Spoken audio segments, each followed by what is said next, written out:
संवाद लाइव। इस वीडियो को लाइक करें, हमारे चैनल को सब्सक्राइब कर बेल आइकन जरूर प्रेस करें हमारी न्यू वीडियो सबसे पहले देखने के लिए। अच्छा सुनो, सब्सक्राइब करते वक्त ना घंटी बजा देना, ताकि जब मैं ऑनलाइन आऊं तो तुम्हारे फोन की भी घंटी बजे।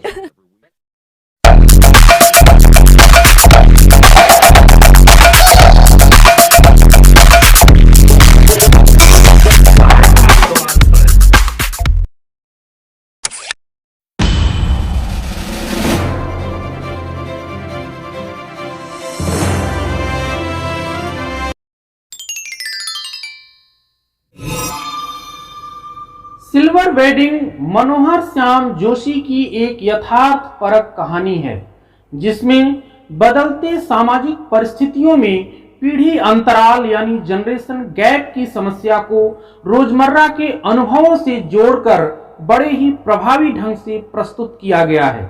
कहानी के प्रमुख पात्र सेक्शन ऑफिसर के पद पर कार्यरत यशोधर पंत और उनकी यादों में बसे उनके पूर्व सीनियर किशन दा, जहां पिछली पीढ़ी के प्रतिनिधि हैं, वहीं उनके ऑफिस में उनके नीचे कार्य करने वाले युवा कर्मचारी तथा घर में उनके बच्चे नई पीढ़ी के प्रतिनिधि हैं।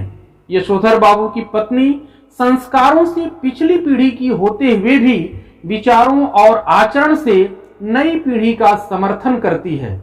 इसके लिए कहीं न कहीं उसकी मातृसुलभ ममता एवं नई पीढ़ी के दौर में महिलाओं को मिल रही आजादी की लालसा ही प्रमुख कारण है। दफ्तर में सेक्शन अफसर यशोधर पंत ने जब आखिरी फाइल का काम पूरा किया तो दफ्तर की घड़ी में 5:25 हुए थे। वे अपनी घड़ी सुबह शाम रेडियो समाचारों से मिलाते हैं, इसलिए वे दफ्तर की घड़ी को ही सुस्त बताते हैं। इनके कारण ही अधीनस्थों को भी 5 बजे के बाद भी रुकना पड़ता है। वापसी के समय वे किशन दा की उस परंपरा का निर्वाह करते हैं जिसमें जूनियरों से हल्का मजाक किया जाता है। दफ्तर में नए असिस्टेंट चड्ढा की चौड़ी मोहरी वाली पतलून और ऊंची एड़ी वाले जूते पंत जी को समहाउ इम्प्रॉपर मालूम होते हैं। उसने थोड़ी बदतमीजी पूर्ण व्यवहार करते हुए पंत जी की चुनेदानी यानी घड़ी का हाल पूछा। पंत जी ने उसे जवाब दिया। फिर चड्ढा ने पंत जी की कलाई थाम ली और कहा, ये तो पुरानी है, अब तो डिजिटल जापानी घड़ी ले लो, सस्ती मिल जाती है। पंत जी उसे बताते हैं कि यह घड़ी उन्हें शादी में मिली है। यह घड़ी भी उनकी तरह ही पुरानी हो गई है। यह क्या कम है कि अभी तक यह सही समय बता रही है। इस तरह जवाब देने के बाद एक हाथ बढ़ाने की परंपरा पंत जी ने अल्मोड़ा के रैमजे स्कूल में सीखी थी। ऐसी परंपरा किशन दा के क्वार्टर में भी थी, जहां पहली बार दिल्ली आए यशोधर को शरण मिली थी। किशन दा कुंवारे थे और पहाड़ी लड़कों को अपने यहां आश्रय देते थे। पंत जी जब दिल्ली आए थे तो उनकी उम्र सरकारी नौकरी के लिए कम थी। तब किशन दा ने उन्हें मैस का रसोइया बनाकर रख लिया। उन्होंने यशोधर को कपड़े बनवाने व घर पैसा भेजने के लिए 50 रुपए दिए थे। इस तरह वे किशन दा की स्मृतियों में खो गए। तभी चड्ढा की आवाज से वे जागृत हुए और मेनन द्वारा शादी के संबंध में पूछे गए सवाल का जवाब देते हुए कहने लगे, now let me see, I was married on 6th February 1947। Menon ने फौरन हिसाब लगाकर उन्हें सिल्वर वेडिंग की बधाई दी। यशोधर बाबू खुश होते हुए झेपे और झेपते हुए खुश हुए। फिर भी वे इन सब बातों को अंग्रेजों के चोचले बताते हैं, किंतु चड्ढा उनसे पार्टी के नाम पर चाय, मट्ठी व लड्डू की मांग करता है। यशोधर जी 10 रुपए का नोट चाय के लिए दे देते हैं, परंतु उन्हें पार्टी करना समहाउ इम्प्रॉपर फाइंड लगता है। अतः सारे सेक्शन के आग्रह पर भी वे चाय पार्टी में शरीक नहीं होते हैं। चड्ढा के जोर देने पर वे 20 रुपए और दे देते हैं, किंतु आयोजन में सम्मिलित नहीं होते हैं। उनके साथ बैठकर चाय पानी और गप गपाष्टक में वक्त बर्बाद करना उनकी परंपरा के विरुद्ध है। यशोधर बाबू ने इधर रोज बिड़ला मंदिर जाने और उसके उद्यान में बैठकर प्रवचन सुनने या स्वयं ही प्रभु का ध्यान लगाने की नई रीति अपना ली है। यह बात उनकी पत्नी व बच्चों को अखरती है कि क्या वे इतना बुजुर्ग हो गए हैं कि अभी से रोज मंदिर जाएं? बिड़ला मंदिर से उठकर वे पहाड़गंज जाते हैं और घर के लिए साग सब्जी खरीदते हैं। इसी समय वे मिलने वालों से मिलते भी हैं। इस तरह ऑफिस से 5:30 बजे छूटने के बावजूद वे घर पर 8 बजे से पहले नहीं पहुंचते हैं। यशोधर बाबू जब बिड़ला मंदिर जा रहे थे तो उनकी नजर किशनदा के 3 बेडरूम वाले क्वार्टर पर पड़ी। अब वहां 6 मंजिला मकान बन रहा है। यशोधर बाबू को बहुमंजिली इमारतें अच्छी नहीं लगती। यही कारण है कि उन्होंने उनके पद के अनुकूल एंड्रयूजगंज लक्ष्मी नगर पर D2 टाइप अच्छे क्वार्टर मिलने का ऑफर भी स्वीकार नहीं किया और वे यहीं बसे रहना चाहते थे। जब उनका क्वार्टर टूटने लगा तब उन्होंने शेष क्वार्टर में से एक अपने नाम अलॉट करवा लिया और किशनदा की स्मृति के लिए यहीं रहना चाहते थे। पिछले कई वर्षों से यशोधर बाबू का अपनी पत्नी व बच्चों से हर छोटी बड़ी बात पर मतभेद होने लगा है। इसी वजह से उन्हें घर जल्दी लौटना अच्छा नहीं लगता था। उनका बड़ा लड़का एक प्रमुख विज्ञापन संस्था में नौकरी पर लग गया था। यशोधर बाबू को यह भी समहाउ इम्प्रॉपर लगता था क्योंकि यह कंपनी शुरू में ही 1,500 रुपए प्रति माह वेतन देती थी, जबकि खुद यशोधर बाबू वर्षों की नौकरी के बाद अब इतना पाते हैं। उन्हें कुछ गड़बड़ लगती है। उनका दूसरा बेटा IAS की तैयारी कर रहा था। पिछली बार उसका चयन एलाइड सर्विसेज के लिए हो गया था, फिर भी ज्वाइन न करना उनको अच्छा नहीं लगा। उनका तीसरा बेटा स्कॉलरशिप लेकर अमेरिका चला गया है। उनकी एकमात्र बेटी शादी से इनकार करती है, साथ ही वह भी डॉक्टरी की उच्चतम शिक्षा के लिए अमेरिका जाने की धमकी देती है। वे अपने बच्चों की इस तरक्की से खुश हैं, परंतु उनके साथ सामंजस्य नहीं बिठा पाते हैं। यशोधर की पत्नी संस्कारों से आधुनिक नहीं है, परंतु बच्चों के दबाव से वह मॉडर्न बन गई है। शादी के समय भी उसे संयुक्त परिवार का दबाव झेलना पड़ा था। यशोधर ने उसे आचार व्यवहार के बंधनों में रखा था। अब वह बच्चों का पक्ष लेती है तथा खुद भी अपनी सहूलियत के हिसाब से ही यशोधर बाबू की बातें मानने की बात कहती है। तो यशोधर बाबू उसे शनेल बुढ़िया, चटाई का लहंगा या बूढ़े मुहासे लोग करें तमाशे कह करके उसके विद्रोह का मजाक उड़ाते हैं, परंतु वास्तव में खुद ही तमाशा बनकर रह गए हैं। किशनदा की क्वार्टर के सामने खड़े होकर वे सोचते हैं कि काश वे भी शादी न करके पूरा जीवन समाज को समर्पित कर देते तो कितना अच्छा होता। यशोधर बाबू ने सोचा कि किशनदा का बुढ़ापा कभी सुखी नहीं रहा। उनके तमाम साथियों ने मकान लिए। रिटायरमेंट के बाद किसी ने भी उन्हें अपने पास रहने की पेशकश तक नहीं की। स्वयं यशोधर बाबू भी यह पेशकश नहीं कर पाए क्योंकि वे शादीशुदा हो गए थे और क्वार्टर में परिवार के साथ रहा करती थी। किशनदा कुछ समय किराए के मकान में रहे और फिर अपने गांव लौट गए। साल भर बाद उनकी मृत्यु हो गई। उन्हें कोई बीमारी नहीं हुई थी। यशोधर बाबू ने जब उनकी मृत्यु का कारण जानना चाहा तो पड़ोसियों से जवाब मिला, पता नहीं, जो हुआ हो। वे किशनदा की यह बात याद करते थे कि जिम्मेदारी पड़ने पर हर व्यक्ति समझदार हो जाता है।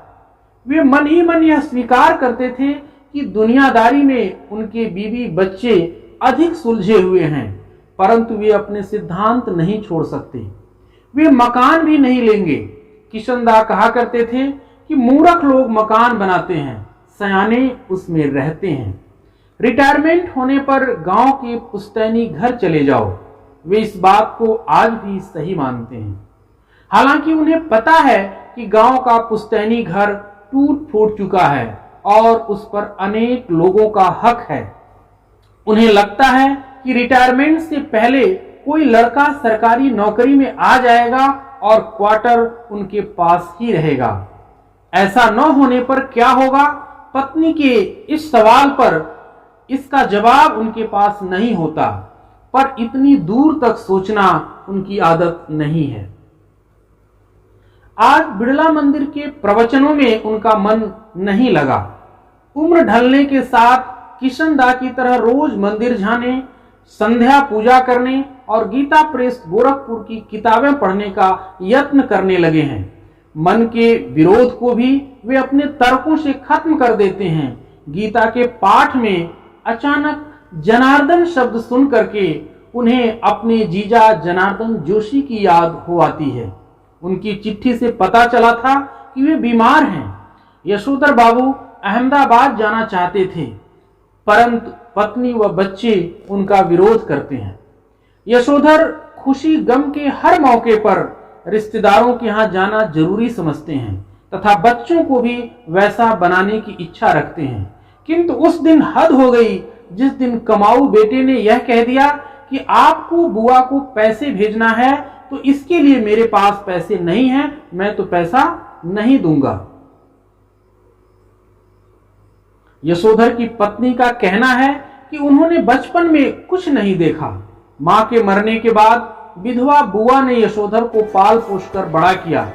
मैट्रिक पास करके दिल्ली में किशन दा के पास रहे और किशन दा भी कुंवारे थे तथा उन्हें भी कुछ नहीं पता था, अतः वे नए परिवर्तनों से वाकिफ नहीं हो सके। उन्हें धार्मिक प्रवचन सुनते हुए भी पारिवारिक चिंतन में डूबे रहना अच्छा नहीं लग रहा था। शायद ध्यान लगाने का कार्य रिटायरमेंट के बाद ही ठीक रहता है। जब तक किशन दा दिल्ली में रहे तब तक यशोधर बाबू ने उनके पट शिष्य और उत्साही कार्यकर्ता की भूमिका पूरी निष्ठा से निभाई। उनके जाने के बाद भी उनकी परंपराओं को निभाना, जैसे घर में होली गवाना, रामलीला के लिए क्वार्टर का एक कमरा देना, जनेऊ पनेऊ के दिन सब कुमाऊनियों को जनेऊ बदलने के लिए घर बुलाना आदि कार्य वे पत्नी व बच्चों के विरोध के बावजूद करते रहते हैं। वे यह भी चाहते हैं कि बच्चे उनसे सलाह लें, परंतु बच्चे उन्हें सदैव उपेक्षित करते हैं। प्रवचन सुनने के बाद यशोधर बाबू सब्जी मंडी चले गए। वे चाहते थे कि उनके लड़के घर का सामान खुद लाएं, परंतु उनकी आपसी लड़ाई से उन्होंने इस विषय को उठाना ही बंद कर दिया। बच्चे चाहते थे कि वे इन घरेलू कामों के लिए नौकर रख लें। यशोधर को यही समहाउ इम्प्रॉपर मालूम होता है कि उनका बेटा अपना वेतन उनके हाथ में नहीं देता। क्या वह ज्वाइंट अकाउंट नहीं खोल सकता था? उनके ऊपर वह हर काम अपने पैसे से करने की धौंस जमा देता है। घर में वह तमाम परिवर्तन अपने पैसों से कर रहा है। वह हर चीज पर अपना हक समझता है। सब्जी लेकर वे अपने क्वार्टर पहुंचे। वहां एक तख्ती पर लिखा था वाईडी पंत। उन्हें पहले गलत जगह आने का धोखा हुआ। घर के बाहर एक कार थी, कुछ स्कूटर मोटरसाइकिलें थी तथा लोग विदा ले दे रहे थे। बाहर बरामदे में रंगीन कागजों की झालरें व गुब्बारे लटक रहे थे।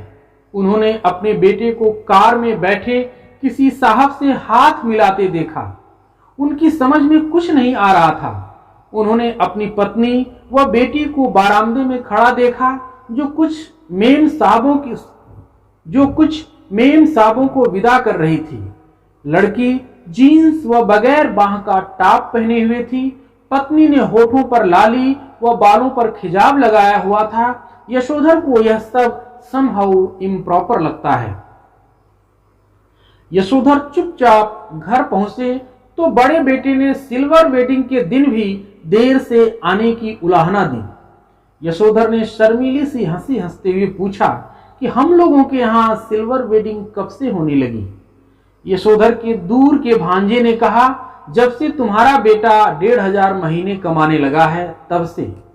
यशोधर जी को अपनी सिल्वर वेडिंग की यह पार्टी भी अच्छी नहीं लगी। उन्हें यह मलाल था कि सुबह ऑफिस जाते समय तक किसी ने भी उनसे इस आयोजन की चर्चा नहीं की थी।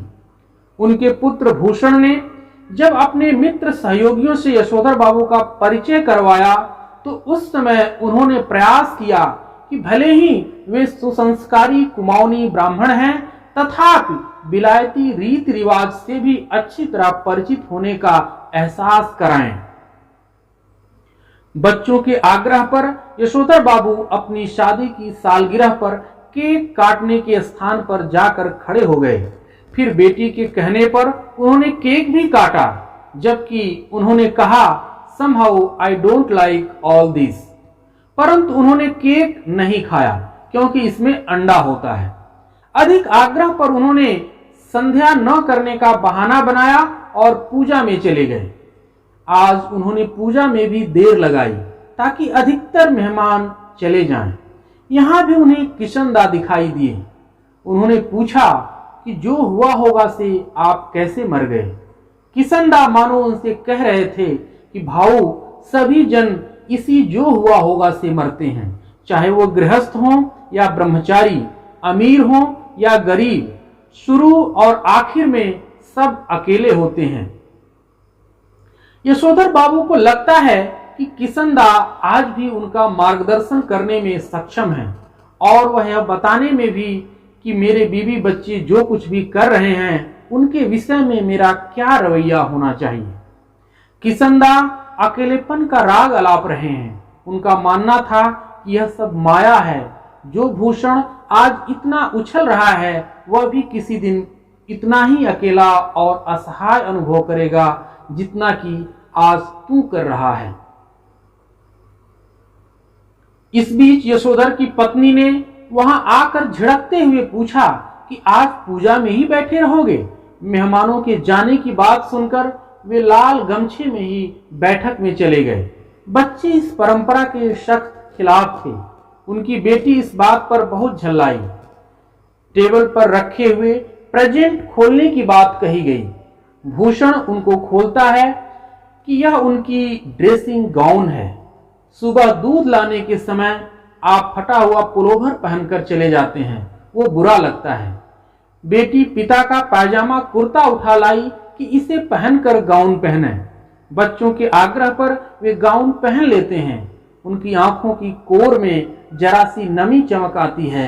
यह कहना कठिन है कि उनको भूषण की यह बात चुभ गई कि आप इसे पहनकर दूध लेने जाया करो। वह स्वयं दूध लेने की बात नहीं कर रहा है। इस तरह कहानी में यशोधर बाबू के माध्यम से पिछली पीढ़ी के उस द्वंद्व को भी दिखाया गया है, जिसमें एक तरफ पिछली परंपराओं, मान्यताओं के प्रति मोह और उसे निभाने की जिम्मेदारी है, तो दूसरी तरफ नई पीढ़ी के साथ कदम मिलाने की अनचाही कोशिश भी है। वहीं नई पीढ़ी इस तरह के द्वंद्व से मुक्त, परिस्थितियों के अनुसार नए को अपनाने के लिए स्वतंत्र है। कहानी के दो जुमले, जो हुआ होगा और समहाउ इम्प्रॉपर, पिछली पीढ़ी के द्वंद्व को व्यक्त करने में प्रभावी साबित हुए हैं। जीवन के अंतिम पड़ाव में अकेले रहने वाले किशनदा की रहस्यमय मृत्यु के कारण से उपजा जुमला जो हुआ होगा पिछली पीढ़ी को नई पीढ़ी से जुड़ने और उसमें अपने भविष्य की उम्मीद देखने के लिए मजबूर करता है। वहीं नई पीढ़ी के समहाउ इम्प्रॉपर लगने वाले व्यवहार उन उम्मीदों पर पानी फेरते हैं। पिछली पीढ़ी का यह द्वंद्व ही उसके दुखों का कारण है, जो उसे अपनों के बीच में भी अकेला होने का बोध कराता रहता है। इसके अतिरिक्त कहानी में जीवन मूल्यों की टकराहट को भी व्यक्त किया गया है, जिसमें रिश्ते किस तरह सहज मानवीय संबंधों पर आधारित होने की जगह उपयोगिता पर आधारित होते जा रहे हैं। इस वीडियो को अपने दोस्तों के साथ जरूर शेयर कीजिएगा और इस वीडियो में कमेंट करके हमें लाजमी तौर पर बताइएगा कि आने वाले वक्त में आप किस तरह की वीडियोस देखना पसंद करते हैं। और अगर आपने अभी तक हमारा चैनल सब्सक्राइब नहीं किया तो फौरन सब्सक्राइब कीजिए, साथ ही बेल आइकॉन पर क्लिक करें ताकि मजीद आने वाली वीडियो जो हम वक्तन फवक्तन आपके लिए इस चैनल पर अपलोड करते हैं वो आपको वक्त पर मिलती रहे और आप उनसे मुस्तफीद होते रहें। अगली वीडियो तक हमें दीजिए इजाजत, अपना ख्याल रखिएगा। ताज़ा तरीन अपलोड्स की नोटिफिकेशन हासिल करने के लिए हमारे चैनल को सब्सक्राइब करें और साथ में दिए गए घंटी के निशान को दबाना ना भूलें।